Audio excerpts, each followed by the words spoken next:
Então nós precisamos estudar isso, precisamos nos inteirarmos desses assuntos, até para a gente saber se proceder à luz da Bíblia diante dos desafios do nosso tempo. Vamos fazer isso na graça do Senhor, vamos fazer isso na humildade do Espírito, buscando aprendizado cristão.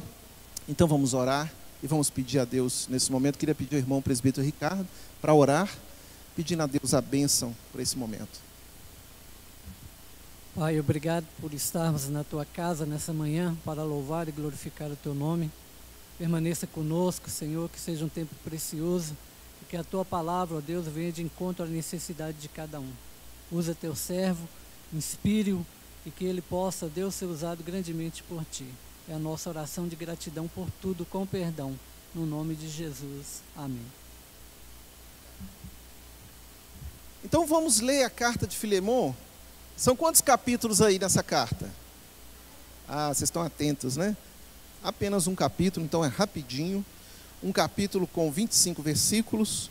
Eu gostaria de ler com vocês. Eu acho que a gente dá conta, né, irmãos, de fazer uma leitura responsiva. Eu leio primeiro e vocês depois, numa só voz. E dá para fazer uma leitura bem bonita, né? Então vamos lá, nos animar. O apóstolo Paulo também tinha em mente que esse momento de congregar, ele traz também uma motivação para as pessoas que estão ali juntas, né? Um motivo ou outro. Hebreus 10, 25, né? Nós nos estimulamos. E a palavra de Deus tem poder. Então, ao ler, ao ouvir essas coisas, enche o nosso coração. Então, eu queria ouvir a voz de vocês, tá bom? Vamos lá? Filemon, verso 1, diz assim, Paulo, prisioneiro de Cristo Jesus, e o irmão Timóteo, ao amado Filemon, também nosso colaborador. Vocês?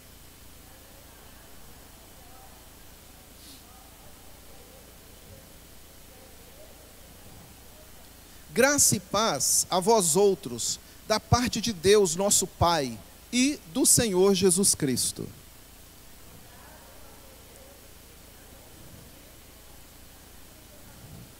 Estando ciente do teu amor e da fé que tens para com o Senhor Jesus e todos os santos.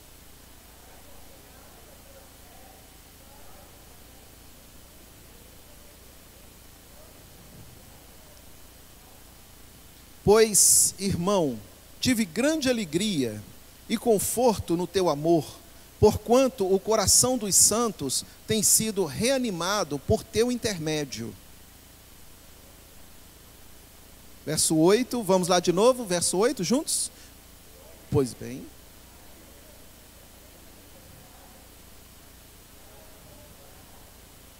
Prefiro, todavia, solicitar em nome do amor, sendo o que sou, Paulo, o velho e agora até prisioneiro de Cristo Jesus,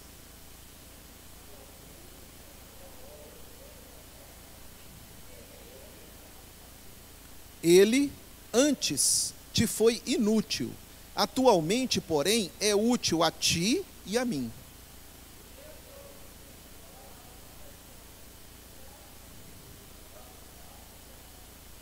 Eu queria conservá-lo comigo mesmo, para em teu lugar me servir nas algemas que carrego por causa do Evangelho. Verso 14.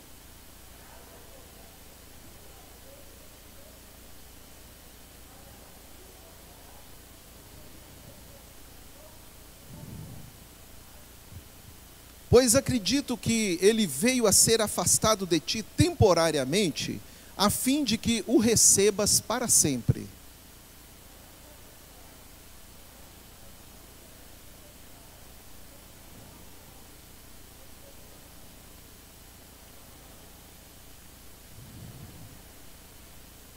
Se, portanto, me consideras companheiro, recebe-o como se fosse a mim mesmo.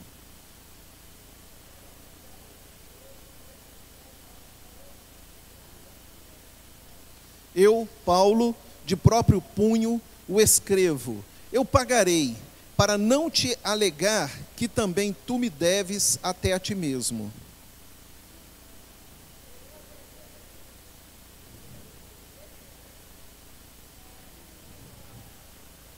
Certo como estou da tua obediência, eu te escrevo, sabendo que farás mais do que estou pedindo. Verso 22.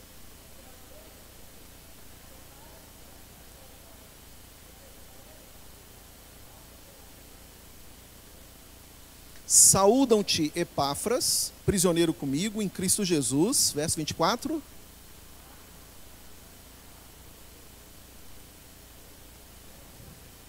A graça do Senhor Jesus Cristo seja com o vosso espírito. Amém? Aí ele encerra falando, né, para você fazer isso aí, ó, você vai precisar da graça de Deus no seu espírito. Então, graça é isso, é essa influência, essa atitude de Deus, essa interferência, resumindo, um poder de Deus que nos habilita a fazer as coisas espirituais. Por quê? Porque Filemon, assim como Onésimo e todos ali naquele tempo, viviam dentro da sua época, segundo os padrões da época. E esses padrões da época permitiam o quê? Que as pessoas que tinham dinheiro para isso, pudessem ter escravos. Era permitido, era algo comum. Nós sabemos que na história da humanidade, o fim da escravidão, ele é recente, né? Se você olhar do ponto de vista histórico,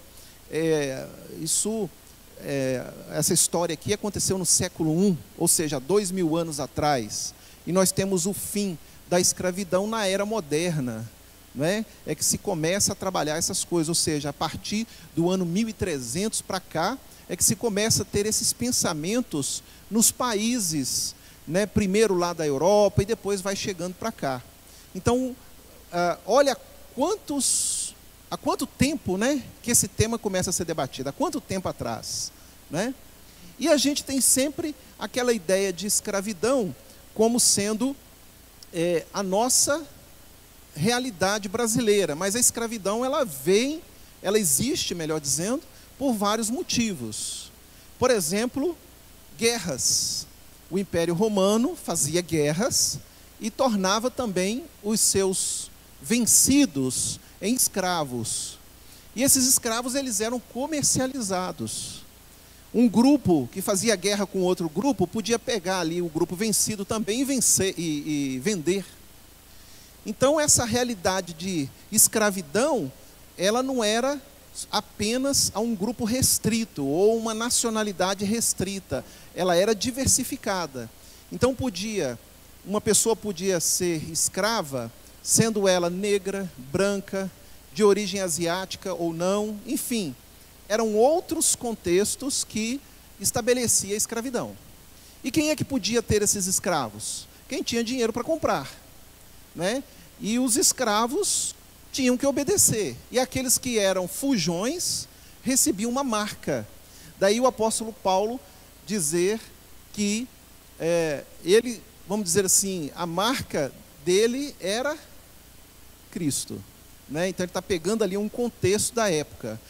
Onésimo, que é o escravo fujão mencionado aqui nessa carta, quase chegou ao ponto de ser marcado, segundo pelo menos o historiador que a gente consultou, de ser marcado na testa, com um F de fugitivo, né? Então você imagina uma pessoa andar na rua com um F marcado na testa, né? A pessoa olha, opa, esse é fujão, chama o guarda, prende ele. Então o tempo todo ele tinha que estar na companhia de alguém, né? Então, segundo a história, Onésimo quase foi marcado na testa, como um fujão. Em outros momentos, aquele escravo que era liberto e queria continuar com aquela família, recebia adornos. Alguns recebiam umas argolas na orelha. E aquelas argolas marcavam ele, mas como um escravo que foi alforriado e resolveu continuar ali com aquela família, mas como alguém livre. Então ele também recebia uma marca. Então existiam diversas marcas, né? Quando a gente lê alguma história, principalmente bíblica, sobre esse contexto, a gente tem que entender qual é o ponto específico ali. O que significa aquilo? Então, em alguns momentos a marca representa algo bom, em outros momentos ela representa algo ruim.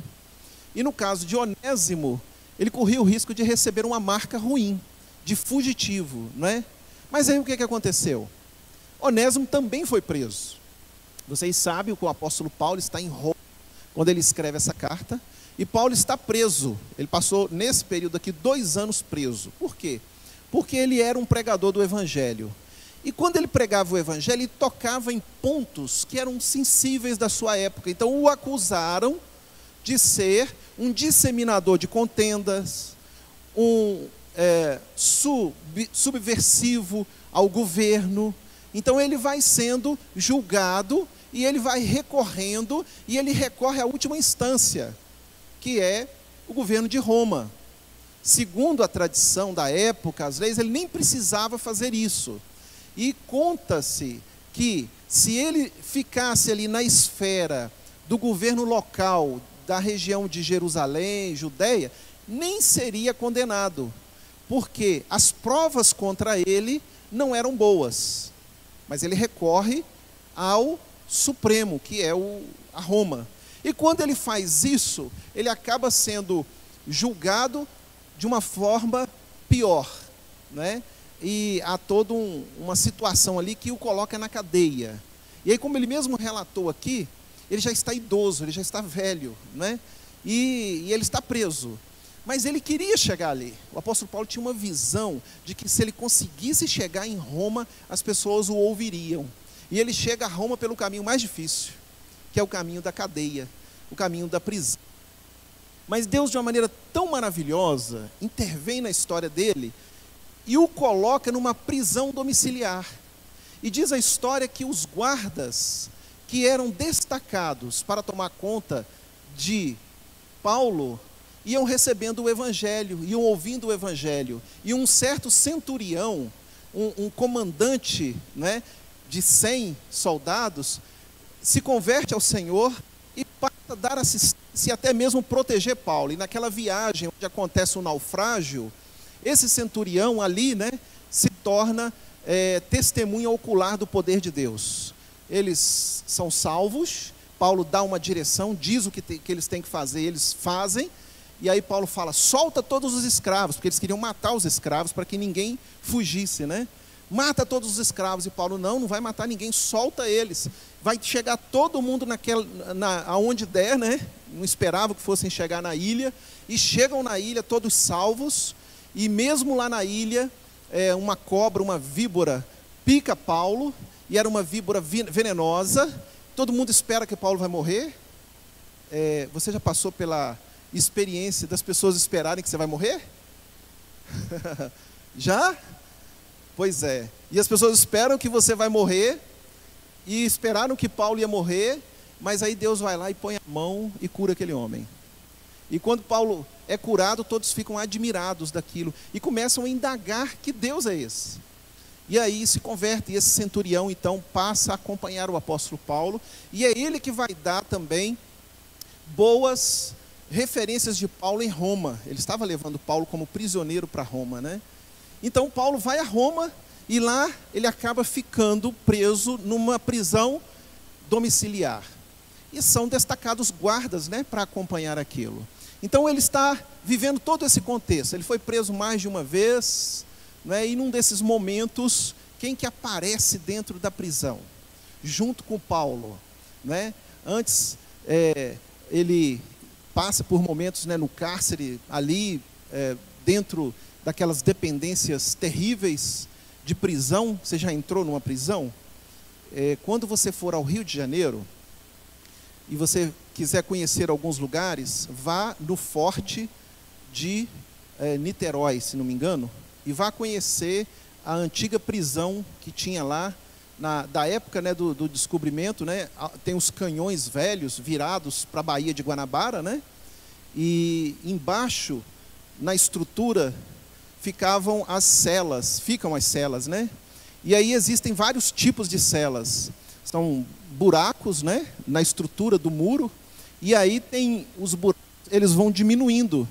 E aquele preso mais levado, né, aquele preso insubordinado, ele era colocado na cela mais baixinha. Então ele passava a vida dele toda de cócoras. E aquele que precisava receber uma punição mais severa, ele era colocado numa cela totalmente escura. E ele ficava alguns dias ali naquela cela escura, não tinha luz nenhuma.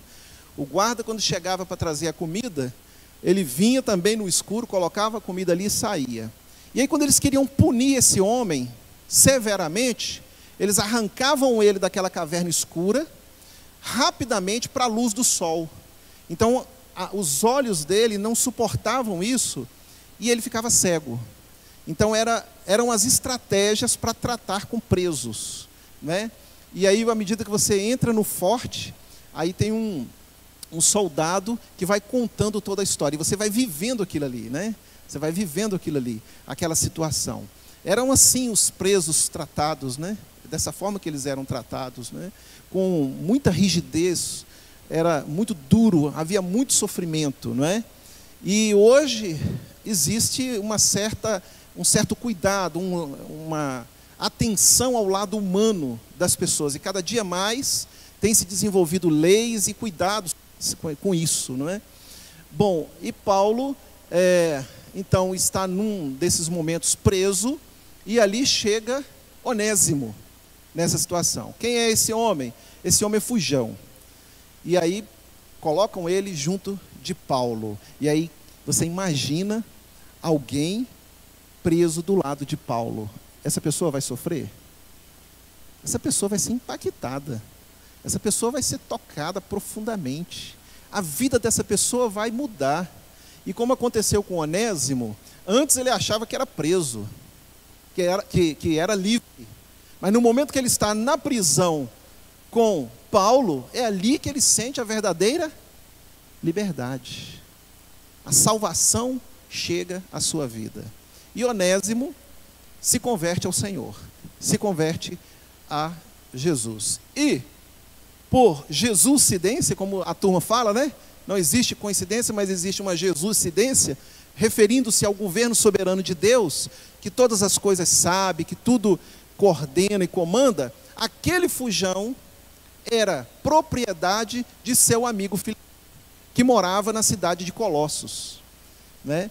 E Filemão era um receptor da igreja. Alguém precisava acolher a igreja. Lembra que a igreja, em certo momento, foi considerada subversiva? Que a igreja, ela não foi bem vista e quista. E aí agora, esse homem acolhe esses crentes. Então, os cultos aconteciam na casa dele. E haviam ali também pessoas, funcionários, gente que morava com Filemão, que também dava essa atenção à igreja. Paulo cita o nome deles logo no início da carta. Está aí, verso 2. Áfia e Arquipo são duas pessoas que também estão dando assistência à igreja, aos crentes, na casa de Filemão. Esse é o contexto, né? Esse é o resumo da história. E aí vocês conheceram, quem ainda não tinha se deparado com essa história, conheceram Filemão, os personagens, né? Filemão, o proprietário, o dono, quem tinha o poder de até mandar matar Onésimo, mas ao mesmo tempo acolhedor da igreja. E nos parece que era uma família, que era uma casa, uma comunidade, essa comunidade de Filemão, de gente muito piedosa e gente muito generosa para com o evangelho. Tanto é que eles cuidavam de Paulo em certo sentido. Ajudavam a zelar do apóstolo Paulo financeiramente, em todos os aspectos. E aí o apóstolo Paulo trabalhou muito na vida de Filemão e daquela família. Aquela família foi muito abençoada. Daí ele usar certa linguagem. E ele dizer assim: você sabe que eu tenho autoridade sobre você, que eu posso mandar você libertar Onésimo. Mas eu não faço. Eu te faço um pedido. Então é sobre isso que a gente quer falar agora de manhã. Sobre essa ética, sobre esse caráter, sobre esse amor do qual Paulo se refere na carta ao Filemão, que muda, que serve de embrião, de gênesis, né, para toda uma história de transformação social que vem pela frente. Então aqui você se depara com um homem, Paulo, interferindo numa história, interferindo num costume, e até mesmo em leis, mas de uma maneira diferente. Não dando de frente com isso, mas trazendo novos conceitos. Aqui que está a chave da coisa. é mudar o conceito de uma determinada situação, de uma determinada até mesmo lei e país, né? Vamos dizer assim. Então o apóstolo Paulo, ele vai mudar o conceito da maneira como vai ser tratado ali Onésimo e como que vai ser o procedimento também de Filemon. Portanto, o que nós vamos observar aqui nesse texto? Chama a sua atenção para você acompanhar comigo os versos de 8 a 11. O verso de 8 a 11, o apóstolo Paulo faz uma intercessão por por Onésimo. Pois bem, ainda que eu sinta plena liberdade em Cristo para te ordenar, Filemon, o que convém, prefiro todavia solicitar em nome do amor. Observa aí a palavra que ele usa, o termo que ele usa. Em nome do amor. E aí, quando fala de amor, a gente se lembra de qual texto, gente? Hein? Alguém falou, mas não chegou aqui. Quando a gente ouve Paulo falar de amor, você se lembra de qual texto bíblico? 1 Coríntios 13. Olha a frase, os termos que Paulo usa. Ainda que eu seja... Ainda que eu fale a língua dos anjos, ainda que eu seja lançado ao fogo, ainda que eu seja marcado, se não for por amor, não tem proveito. Então ele usa fogo, ele usa a ideia de marcação, né? De ferro te marcando, são linguagens de uma estrutura da época. Se eu fizer tudo isso e não for por amor, não tem qualquer valor ou serventia. Então tem que ser por amor. E esse amor a quem? A Deus, a Cristo. E aí é interessante, o apóstolo Paulo, ele diz, não é por ordem, mas por um pedido que eu faço. Eu não estou te dando uma ordem. Eu poderia fazê-lo, mas não farei. Mas eu vou apelar pelo seu coração, pela sua alma, pela sua mente. Receba esse homem de volta. Ele era inútil para você, mas agora ele é muito útil, tanto a você quanto a mim, né? É o que ele vai dizer. Verso 10. Sim, solicito-te em favor de meu filho Onésimo. Agora ele já está chamando Onésimo de filho. Por quê? Uma linguagem figurada, mas ele foi gerado novamente pelo trabalho, pela intervenção feita através de Paulo ali, na intervenção divina. Que gerei entre algemas. A história fala que provavelmente, já Paulo idoso, né, mais velho, ele precisava de ajuda constante, inclusive para andar, para ir de um lugar para o outro. Ele já estava com os olhos meio cegos da idade, ele precisava de gente que escrevesse para ele ia ditando e alguém ia escrevendo, né? E ali a pessoa ia servindo o apóstolo Paulo. Mas para Paulo, ele estava servindo a quem? A Deus. Escreve para mim aí, me escreve isso aí, faça tal coisa, me ajude nisso. E essas pessoas iam vendo que aquele trabalho era um trabalho espiritual, iam se envolvendo. Onésimo se tornou uma pessoa útil. E Paulo vai dizer para Filemon assim, olha, esse homem é útil a mim e agora também a você. Ele era um escravo inútil, ele te roubou.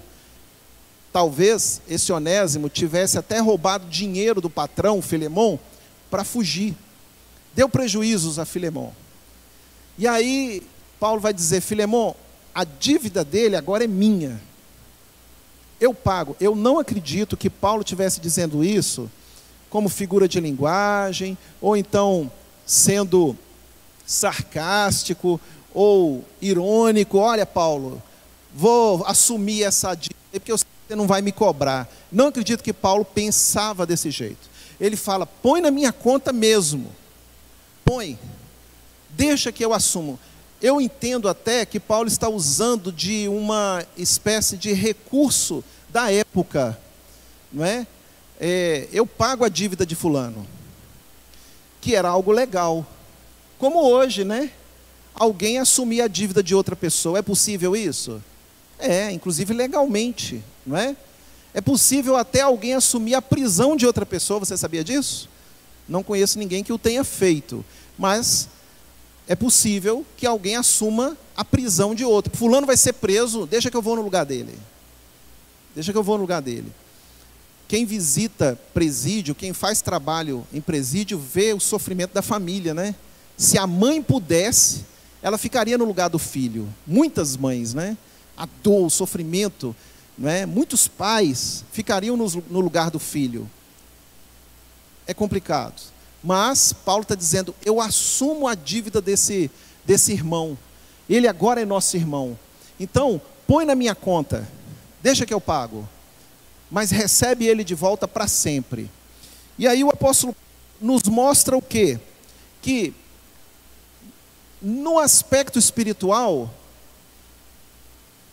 nós vemos nele um caráter elevado. Um caráter de um homem que ele procura todos os meios para solucionar aquela pendência. Veja bem, um homem colocar um outro na justiça, porque o que dá ali é essa ideia, o que está presente ali é essa ideia de um Filemon, proprietário, que aciona a justiça para recuperar um bem. O bem é o próprio malfeitor. Tanto é que Onésimo vai ser preso. Então existem guardas para capturar esse homem. Então agora o apóstolo Paulo está dizendo, vamos encerrar toda essa pendenga. Vamos encerrar toda esta crise. E vamos resolver de uma outra maneira. Passa a régua, como dizia lá o Chico Anísio, né? Passa a régua. Ou seja, libera ele. Recebe ele de volta. O receber de volta era uma maneira de perdoar. O receber de volta era uma maneira de resolver a questão. Filemon foi tremendamente maltratado. Ele foi prejudicado. E agora ele vai passar por cima disso tudo. Ele vai resolver tudo isso e vai receber esse homem de volta. Aí você fala, mas ele está recebendo o seu bem de volta, para ele é lucro. Mas não são esses os termos que Paulo usa com Filemon. Como é que Paulo diz que Filemon deve receber Onésimo? Você lembra aí no texto? Podem falar, podem falar. Falem alto. De que maneira Filemon deveria receber Onésimo? Como um irmão. É isso que Paulo vai dizer aí, né? Ele te foi inútil, verso 11. Todavia, verso 12, eu te envio de volta, quer dizer, o meu próprio coração. Eu queria conservá-lo comigo, porque ele me foi muito útil. Nada, porém, verso 14, eu quis fazer sem o teu consentimento, para que a tua bondade não venha a ser como que por obrigação, mas de livre vontade. Pois acredito, olha a soberania de Deus, pois eu acredito que ele veio a ser afastado de ti temporariamente, a fim de que o recebas para sempre. Existe uma soberania de Deus nisso aí, Filemon. Esse homem não fugiu de você por acaso. Lembra que Deus transforma o mal em bem. Recebe esse homem de volta. Há um poder de Deus aí. Mas no verso 16, Paulo define como que deve ser essa nova relação. Não como escravo, mas muito acima de escravo, como um irmão caríssimo. Veja bem, o prejuízo do ponto de vista espiritual não é agora financeiro, mas ele é espiritual. Então recebe ele como um irmão caríssimo. Ele te é caríssimo não porque ele era sua propriedade, mas ele te é caríssimo porque Cristo também morreu por ele. Cristo também deu a vida por ele. Então recebe ele como um irmão caríssimo. E você agora vai tratá-lo, verso 17, como alguém especial, assim como você trata a mim. Você vai ter um apreço. Então, irmãos, Paulo recebe a carta, ou melhor, Paulo envia a carta a Filemon, pedindo que o receba como um irmão. E isso vai mudar também as relações entre essas três pessoas. Paulo, Filemon e Onésimo, eles agora estão num ambiente totalmente, com um conceito totalmente renovado. Somos todos filhos de Deus. E mais tarde o apóstolo Paulo vai escrever, né, como que deve ser a relação entre patrão e empregado, entre escravo e livre, entre marido e mulher, entre pais e filhos. Quer dizer, toda essa hierarquia do mundo da sua época, ela tem que receber agora uma nova unção. Ela tem que receber agora uma nova lubrificação. A ideia é essa, de unção, né? Quando o apóstolo Paulo fala que agora é preciso haver uma intervenção nas relações. Então existem as hierarquias lá, entre patrão e empregado, entre escravo e livre, mas essa relação ela se torna agora suportável por causa da graça de Deus e da unção, que vai habitar onde? Nos corações. Então um patrão vai tratar um empregado de maneira diferente que o mundo trata. Veja que Paulo não está corrigindo o mundo, Paulo está corrigindo a igreja, o povo de Deus, para que o povo de Deus seja exemplo para o mundo. Como que se deve tratar um empregado? Está lá o apóstolo Paulo ensinando aos crentes. Se o povo do mundo fizer isso, aquela relação vai ser lubrificada, não é? Então, haverá uma lei, mas essa lei será cumprida de maneira graciosa. Paulo disse para Onésimo aproveitar o momento e fugir? E correr? Não. Paulo diz, Onésimo, volta. Mas Paulo diz para Filemon, trata esse homem bem. Então a relação de patrão e empregado continua, as leis são cumpridas, mas internamente a relação desses dois homens lá, Onésimo e Filemon, passa a ser algo dentro do amor e da perspectiva de Deus. Então a lei é cumprida, mas no aspecto do Senhor. Quem que vai ter alguma coisa contra isso? Ninguém. Quem que vai reclamar disso? Ninguém.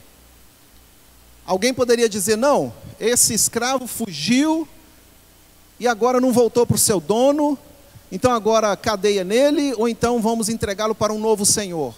Não, ele volta. Então ele resolve o problema. Mas quando ele volta numa outra perspectiva, agora ele é um crente. E quando ele chega lá, quem o recebe também como um irmão em Cristo.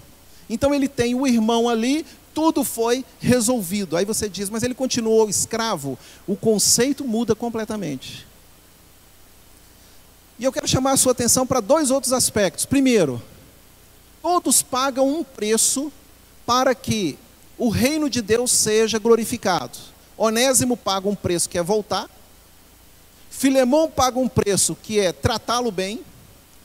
Paulo paga um preço também em tudo isso, porque Paulo poderia até ficar mal com Filemon. Veja o que Paulo responde para Filemon. Olha, eu estou devolvendo ele para você, porque é o justo, é o correto. Eu não queria fazer nada sem você saber. Isso é ética. Isso é consideração, respeito. Não queria fazer nada sem você saber. E o outro que está do outro lado, não cria nenhum tipo de ressentimento.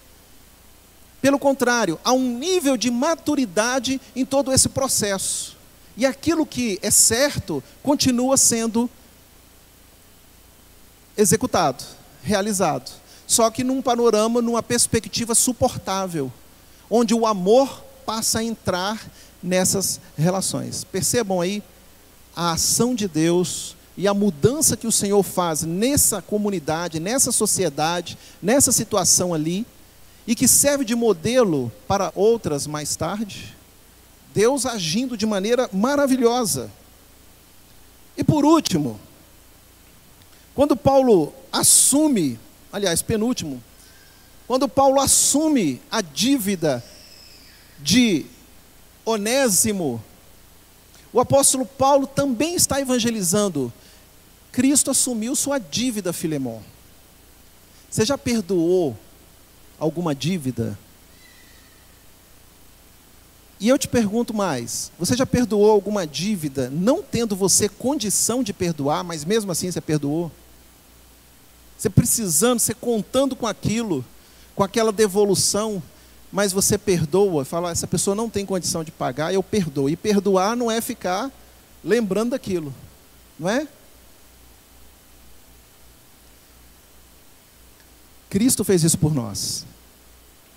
Quando diz as Escrituras que Ele perdoa os nossos pecados, quer dizer que Ele apaga e anula os efeitos do pecado. Esses dias eu conversando com um irmão, ele mencionando as coisas que ele já tinha feito no passado, que agora ele é uma nova criatura, mas quando ele passava na rua, alguém ficava acusando ele, chamando ele dos apelidos daquela época. Aí eu disse para ele uma coisa, eu falei, olha, quando a gente se converte a Jesus e a nossa vida muda, o Senhor perdoa e anula os nossos pecados. E existem 2 níveis de pessoas do passado. Aquelas que compreendem, que vê que você mudou, e elas também começam a glorificar a Deus, e elas são sensíveis à sua mudança, e aqueles que vão te provocar por muito tempo. E que você vai ter que suportar, por quê? Porque também você deve orar para que eles mudem, mas eles podem até ser usados pelo diabo, pelo próprio Satanás, para exercer acusações. Daí a necessidade de você ser firme e dar testemunho de que sua vida mudou, e deixar o resto com Deus. Então, são as lutas, são as situações da vida.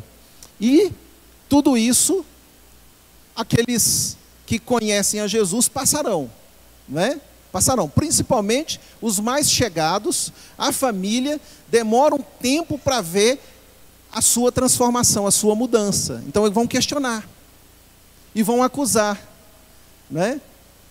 E aí a gente se lembra, né, dos ensinos bíblicos, né? O próprio Jesus, que o profeta não tem honra na sua pátria, a dificuldade que é de falar de Cristo para os seus, que o conhecia e que não percebeu essa mudança, essa transformação. O mundo é assim, gente. O mundo, ele é de acusações e de memórias ruins. Você já reparou como que as pessoas gostam de histórias ruins, de tragédias, como que essas coisas chamam a atenção? Notícia boa dificilmente desperta emoção, não é? Dificilmente desperta emoção. O que é que mais circula, o que é que mais bomba no WhatsApp e nas redes sociais? Notícia ruim, não é? Mas quando solta uma notícia boa, parece que aquilo não tem um certo peso, porque existe esse lado da humanidade, não é? Então, o que isso faz com os convertidos? Traz um certo peso. É por isso que o convertido precisa da graça de Deus, porque do seu interior precisa fluir rios de águas vivas.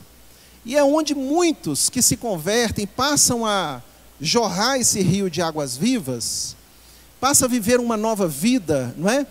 Uma vida transformada, diferente, do seu interior vêm coisas boas, mas aí em certo momento ele acha que pode se afastar da presença do Senhor.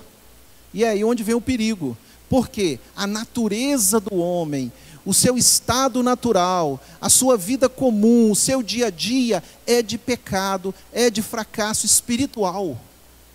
Do seu interior sempre surge o que não é bom.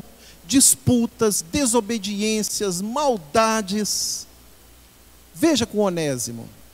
Ciúmes, essas coisas são todas do homem velho, da natureza do homem. Uma vez que ele desgarra do Senhor, tudo isso aflora novamente.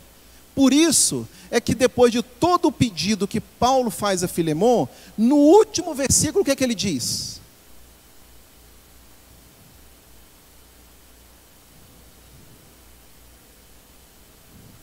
Você leu o último versículo? As irmãs leram, eu vi aqui algumas pessoas falando, eu vou repetir com você. A graça do Senhor Jesus Cristo seja com o vosso espírito.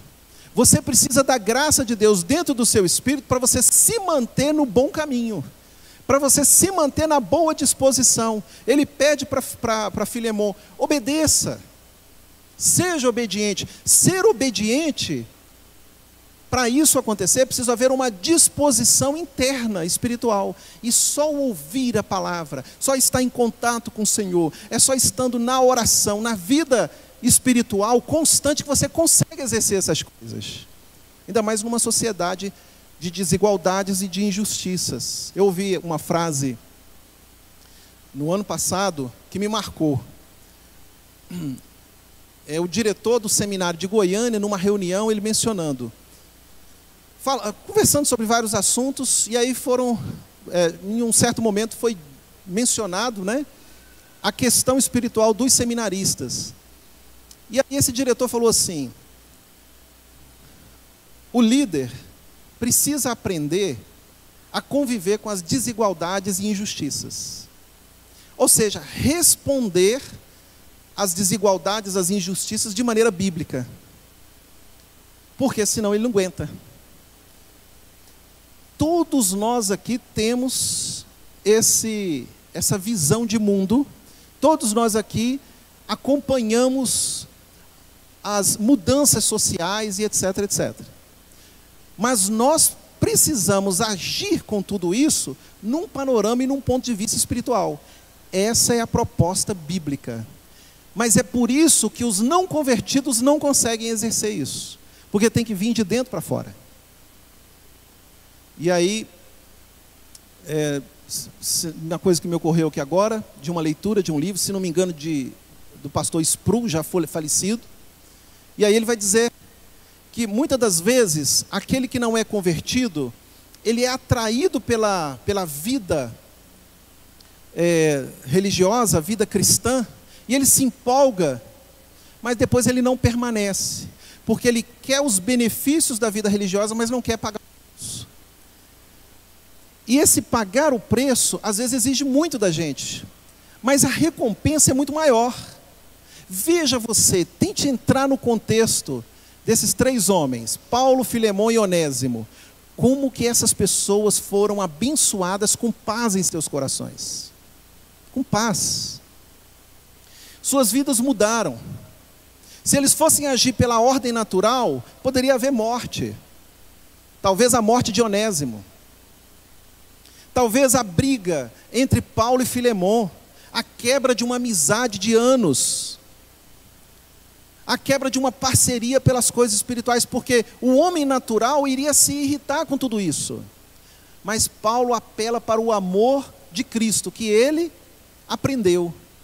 Então vejam vocês que as relações, elas foram todas untadas, foram todas lubrificadas por esta nova perspectiva, por esse novo conceito de relação para a época, que era o amor. O amor vai tornar possível tudo isso.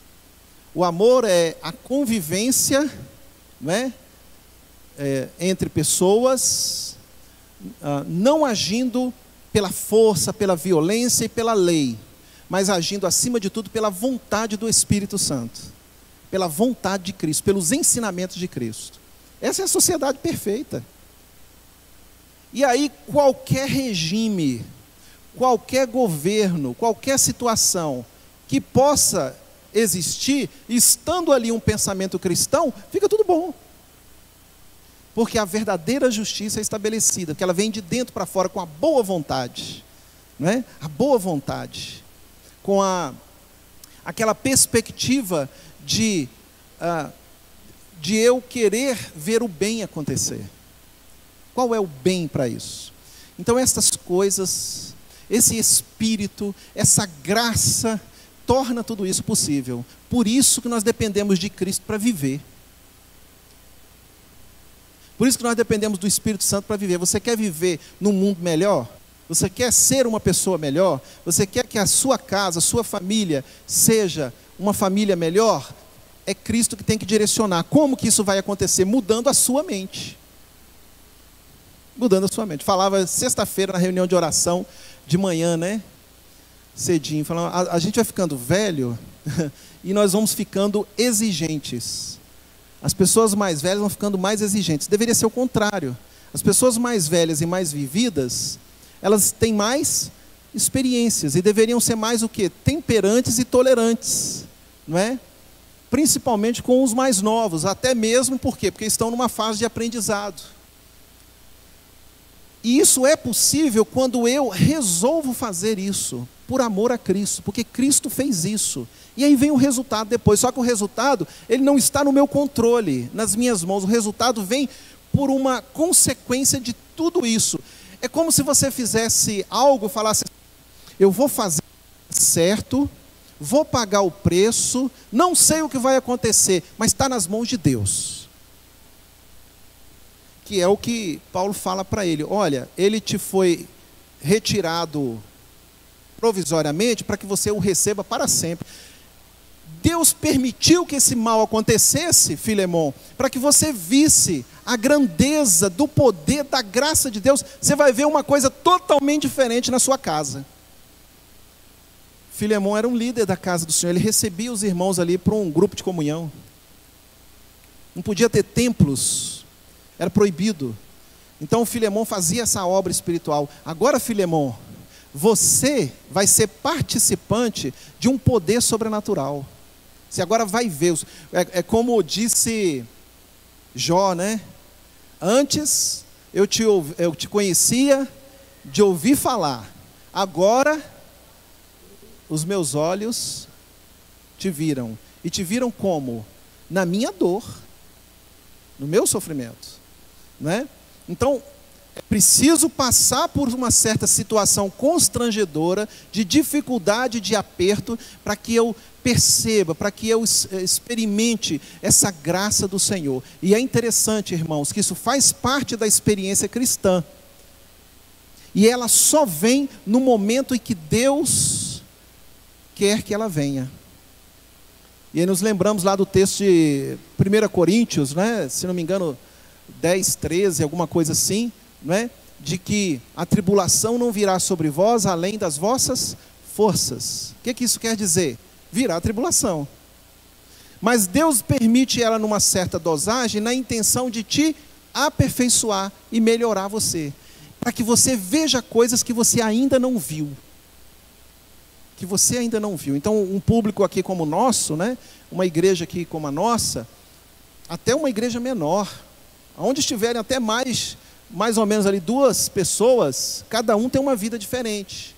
E cada um tem uma experiência diferente. Então tem um que ainda não experimentou esse toque do Senhor.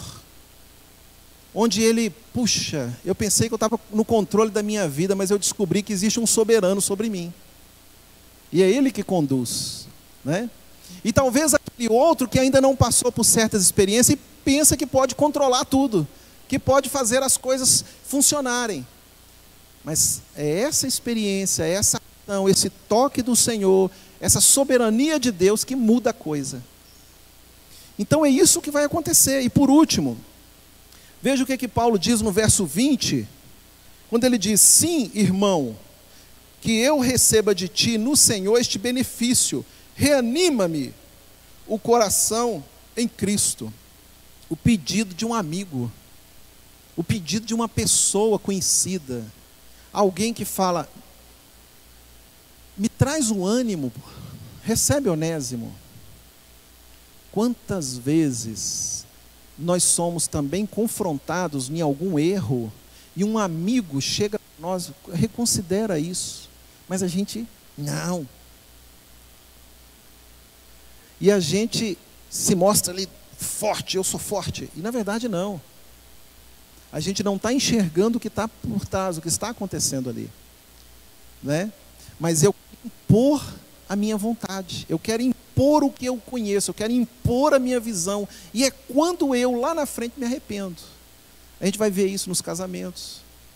Não quero. E você apela, e você conversa, moço, né? E aí, dou todos os argumentos, moço, isso é possível consertar, é possível rever, é possível corrigir, vamos, não sei o quê, não sei o quê. Aí você apela, né? Aí você fala assim: vem cá, e aquele voto que você fez lá no altar? Você não prometeu lá no altar? Você lembra? Você prometeu, foi para quem? E o seu voto? Deus é amor, porém, Ele é justo. Tudo Ele faz na medida certa. Eu te pergunto, como você vai responder pelo seu voto diante do Senhor? Não é? Paulo faz um apelo também para esse homem, Filemon, né? Por favor, receba, me anime, me dê alegria recebendo Onésimo de volta. Tem um contexto espiritual atrás disso, enxergue isso, entenda isso, veja isso.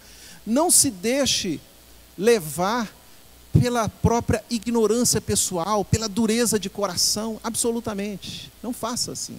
Não faça assim. Então esse apelo do apóstolo Paulo, esse apelo final, essa reconsideração que Paulo pede para Filemon, é até mesmo, irmãos, um alerta para que um possível desastre não aconteça. É a intervenção de Deus para que a vida daquele homem, Filemon, não seja marcada por algo muito pior. Lembra de Davi? Nervoso lá com o fazendeiro lá, fugiu o nome dele, Nabal. Chegou lá obrigado, irmã, chegou lá o emissário, né, de Davi, e falou: Nabal disse que não quer saber de você. Que história é essa de você mandar pedir ele suprimento para os seus soldados? E falou lá o que Nabal disse. Aí Davi falou: é? Todo mundo aí, monta nos cavalos, pega a espada e vamos lá resolver esse negócio. Não vai sobrar pedra sobre pedra. Aí vem lá alguém e avisa Abigail: Davi está vindo aí em fúria, e não vai sobrar ninguém, eu já estou com medo. E aí Abigail, o que ela faz? Sobe no cavalo, coloca todos os suprimentos nas mulas e vai ao encontro do homem que poderia matar sua casa, destruir sua casa. E no meio do caminho ela se humilha e ela impede aquilo. Mas eu não quero destacar Abigail agora. Eu quero destacar a visão de Davi, como que ela mudou. Até um certo momento ele agiu por aquilo que ele achava que era justo.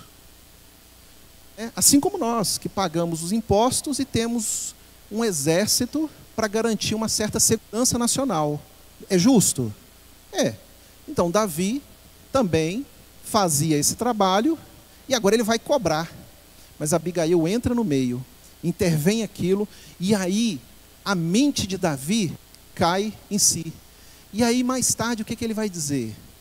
Obrigado, Senhor, porque o Senhor não permitiu que as minhas mãos ficassem manchadas de sangue, de injustiça. Ele agradece a Deus.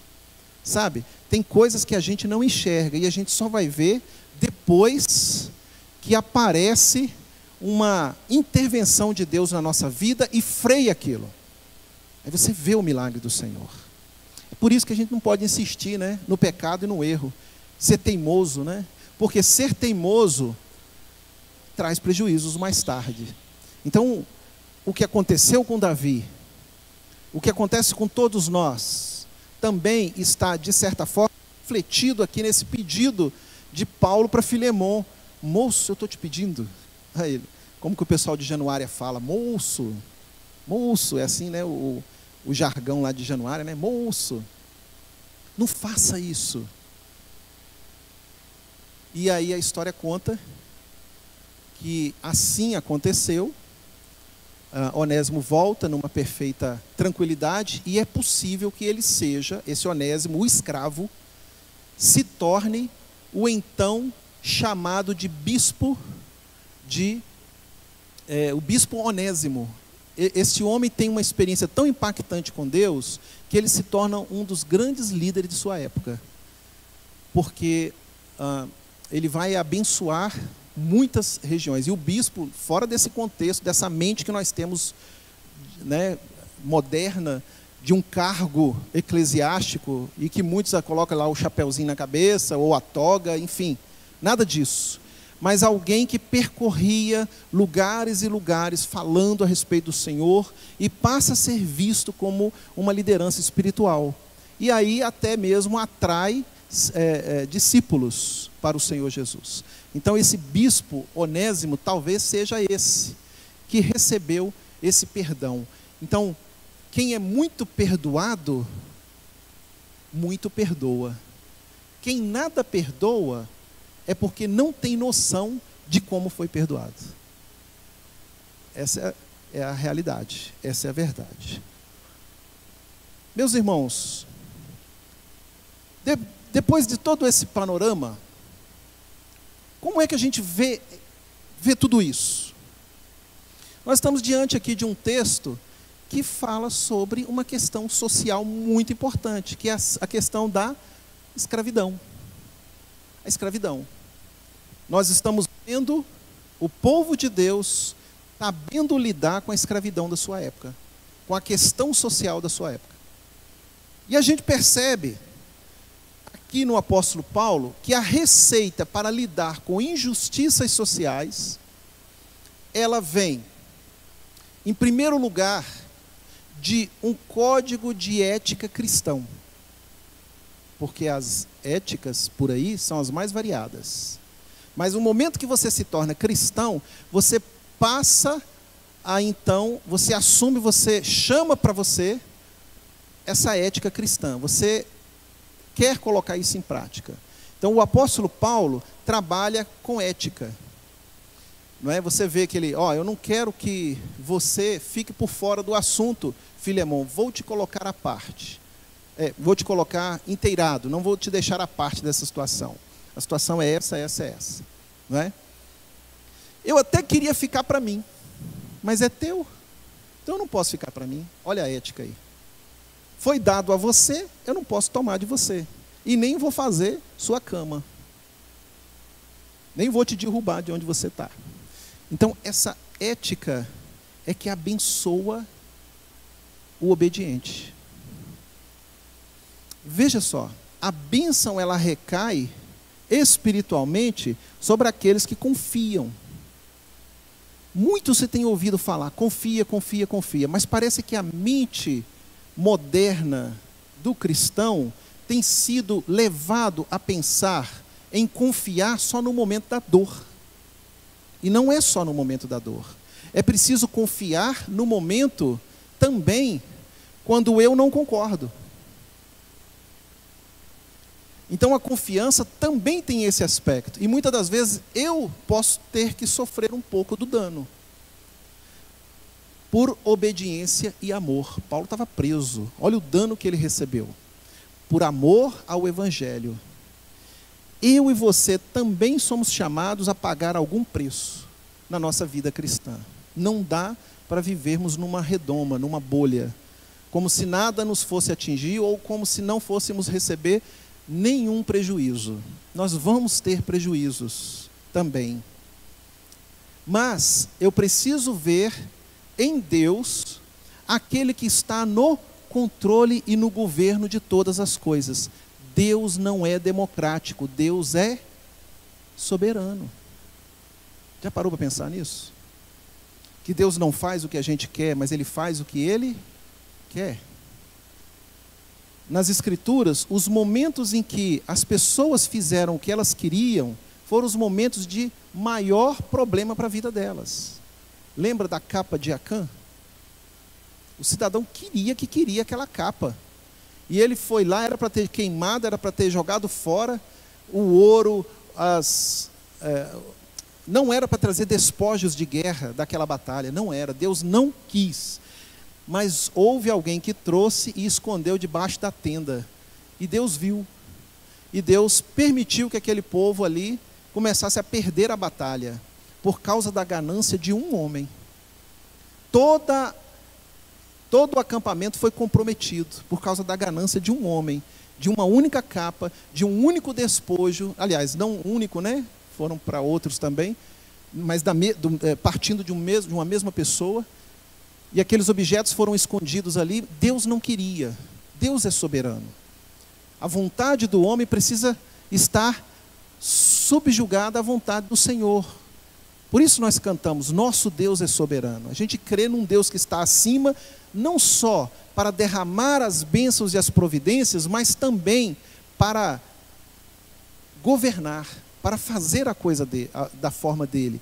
Por quê? Porque nós estamos permeados pela fragilidade, pela fraqueza humana, pelo pecado humano, que nos cega muitas das vezes.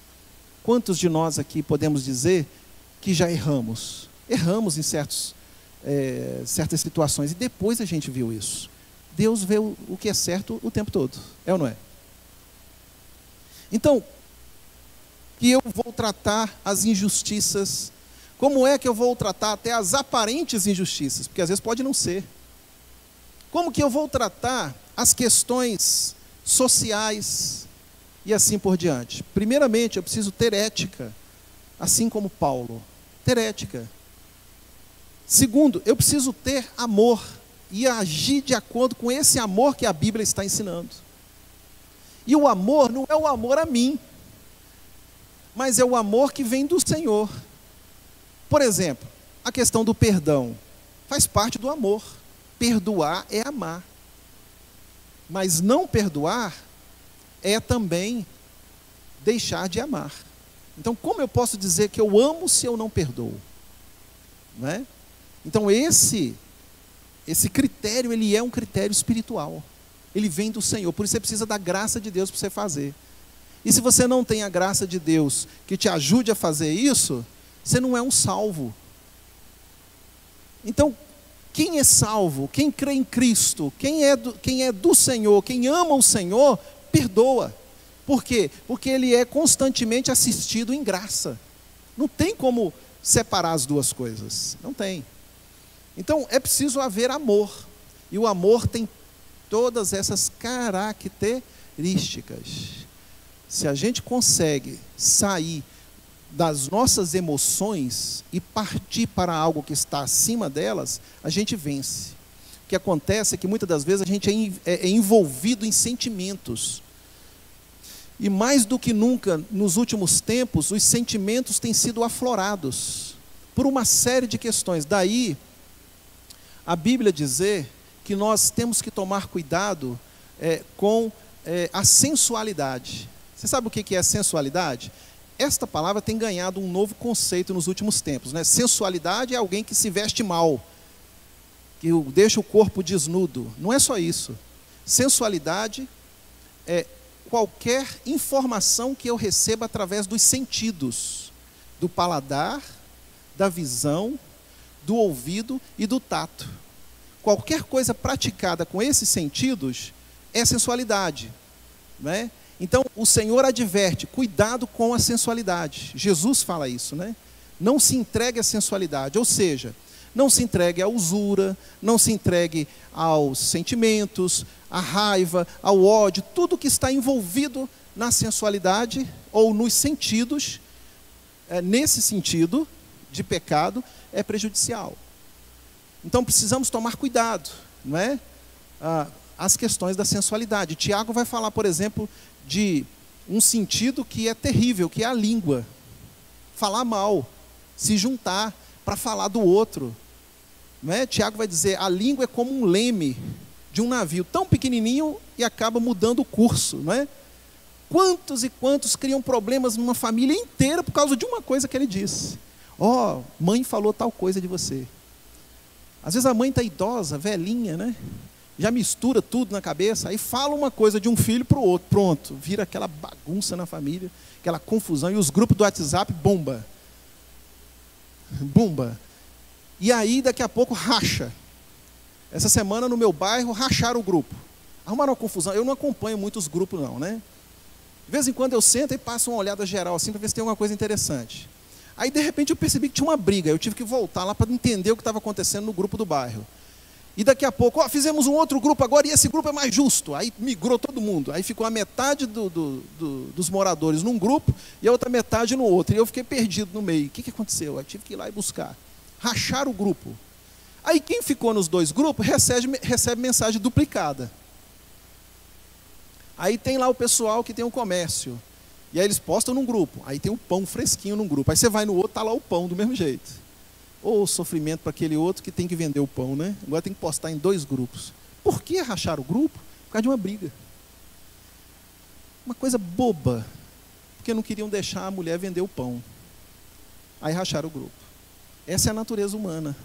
É assim que as coisas funcionam. É assim que o mundo trabalha, na divisão. E o que está por detrás? O discurso social. Ela deveria ter direito a vender o pão. Uma coisa assim que podia ser resolvida e conversado. Então, meus queridos, precisamos estar atentos a toda justificativa para a guerra. Porque existe um outro caminho mais excelente, um caminho melhor, que muitas das vezes é estreito, mas que vai dar nos mananciais de água viva.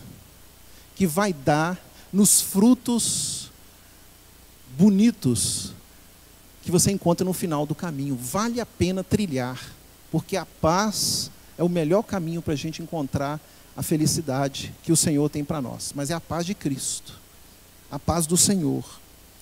E a segunda e última aplicação e consideração é essa questão bem organizada do Senhor para uma inclusão. O que era um escravo naquela época? Alguém sem qualquer direito e que não despertava nenhum tipo de interesse nas outras pessoas. As outras pessoas olhavam para o escravo e nem sabiam que ele estava lá. O consideravam uma máquina. Veja o que acontece. Esse homem sai de uma vida subhumana para ser irmão do fazendeiro. É óbvio que ele vai saber os limites. E Paulo vai trabalhar isso depois, esses limites dessa relação. Mas percebam você como que a fé cristã é inclusiva. E ainda que ela traga esse irmão, novo irmão, para estar sentado à mesa com o Senhor Jesus, ela também coloca limites nessas coisas. O respeito, por exemplo. Paulo vai falar sobre a questão do respeito, não é? Então o respeito vai também, e o amor vai permear essas relações. Mas esse irmão vai ser colocado aqui agora, nessa família de maneira diferente. E aí a gente fica se perguntando, né? Somos nós também preparados para receber novos irmãos?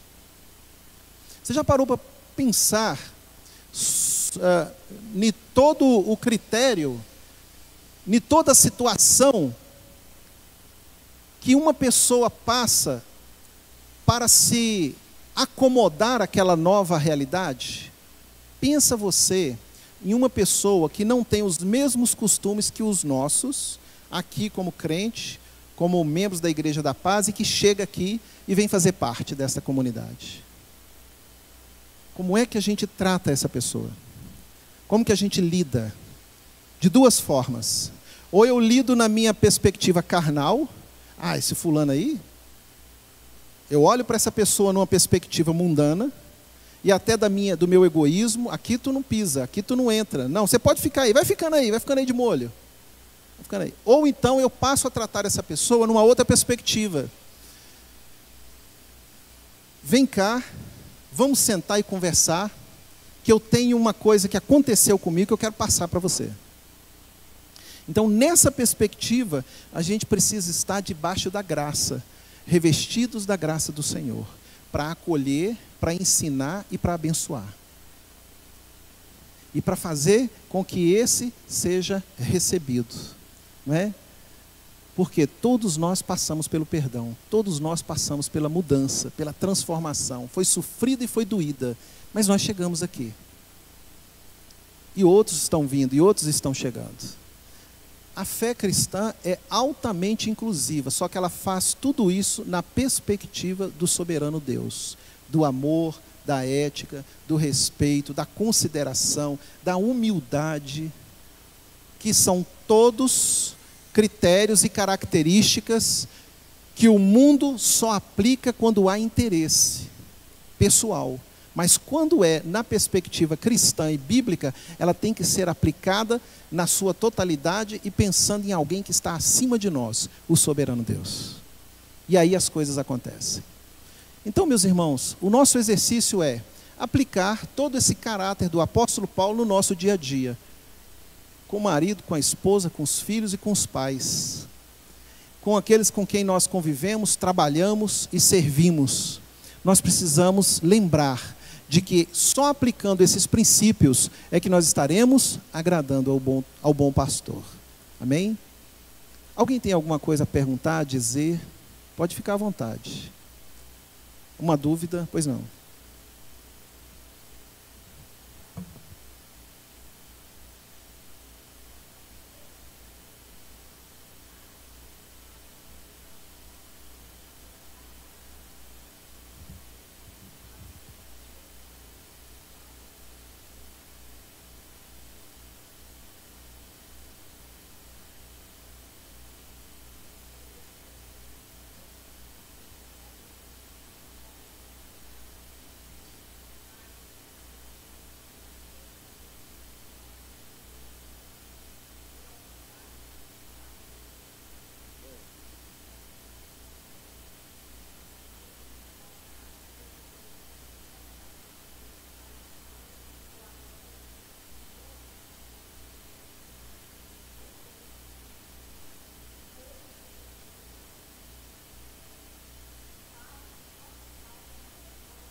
eu esqueci de dar o microfone para ela, vocês atrás não ouviram, mas ela estava só destacando as características, né, de tudo isso que aconteceu nessa relação.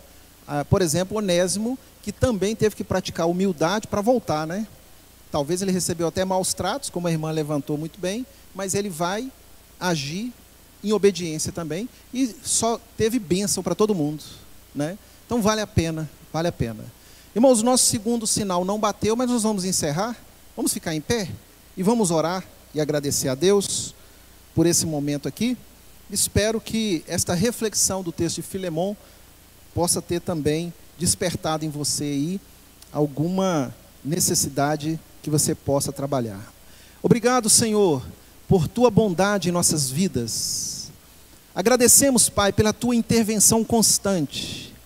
E a maior, a intervenção do Teu Espírito em nossas vidas. A graça que vem do céu de forma abundante, nos fazendo crescer, melhorar e alcançar padrões que fazem parte do reino do Senhor. Nos sustenta nesses padrões, não nos deixe, ó Deus, cair em tentação, mas livra-nos do mal. Amém. Que Deus abençoe vocês, irmãos, até logo mais no culto. Vão em paz.